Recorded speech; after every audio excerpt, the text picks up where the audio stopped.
तो आइए हम लोग कुछ ऐसे सवालों का जवाब देते हैं जो हर स्टूडेंट के मन में चल रहा है। पहला सवाल है कि अगर मेरा प्रथम चयन सूची में नाम नहीं आया है तो हमें क्या करना चाहिए, और ये भी डाउट चल रहा है कि आगे एडमिशन होगा या फिर नहीं होगा।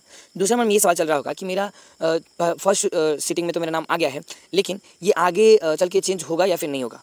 और तीसरा बात यह है कि जो आदमी अभी तक अप्लाई ही नहीं किए हैं उनके बारे में क्या होगा और उनका एडमिशन होगा या फिर नहीं होगा। तो इन तीनों सवालों का हम जवाब इस वीडियो में देने वाले हैं।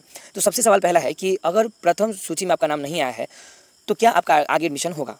तो हाँ, बिल्कुल आपका होगा। अगर आप 10 कॉलेज डाले हैं और उस 10 कॉलेज में आपका नाम नहीं आया है तो आप सब्र रखिए, दूसरा जब चयन सूची आएगा तब जाके आपका उसमें नाम आ सकता है। अगर दूसरा में भी नहीं आया तो तीसरा में आएगा, मतलब इन तीनों सूची में आपका नाम आ जाएगा। ठीक है, तो ये पहला जवाब था। दूसरा था कि अगर आपका सूची में नाम आ गया है लेकिन वो स्कूल दूर है या फिर उस स्कूल में आपका मन नहीं है एडमिशन कराने का, तो ये आपके पास ऑप्शन रहता है कि ये समय तो अभी 28 तारीख तक हो गया है, तो 28 तारीख तक आप कहीं जिस स्कूल में आपका आया है उसमें आप एडमिशन करा लीजिए। ठीक है, अगर नहीं कराइएगा तो आपका एडमिशन रद्द हो जाएगा, याद रखिएगा। ठीक है, तो पहले आपको एडमिशन करा लेना है और जैसे ही आपका एडमिशन हो जाएगा तब जाके आपका स्लाइड अप का ऑप्शन आता है। ठीक है, स्लाइड अप करने का मतलब है कि आप इस मतलब इस स्कूल में आप एडमिशन नहीं लेना चाहते हैं, आगे जो ऊपर रखे हैं स्कूल उसमें आप एडमिशन कराना चाहते हैं, तो यहाँ पे आपको स्लाइड अप करने के ऑप्शन आएगा, तब आएगा जब आप किसी स्कूल में एडमिशन करा लीजिएगा जिस स्कूल में आपका ये प्रथम चयन सूची में नाम आया है। ठीक है, तो ये दूसरा सवाल था। तीसरा सवाल है कि जो अभी तक अप्लाई नहीं किए हैं क्या उनका एडमिशन होगा या फिर नहीं होगा।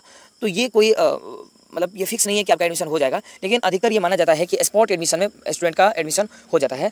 तो आपका स्पॉट एडमिशन में आपके नज़दीक स्कूल जो होगा उसमें पता करिएगा, आपका स्पॉट एडमिशन हो जाएगा। ठीक है, बिना अप्लाई के भी स्पॉट एडमिशन होता है, थोड़ा पैसा ज़्यादा लगता है लेकिन हो जाता है। ठीक है, तो ये तीनों सवाल आपका उम्मीद है कि समझ में आ गया होगा। मिलते हैं अगली वीडियो में, तब तक के लिए बहुत बहुत धन्यवाद। अगर आपके मन में कोई डाउट है तो कमेंट कीजिए।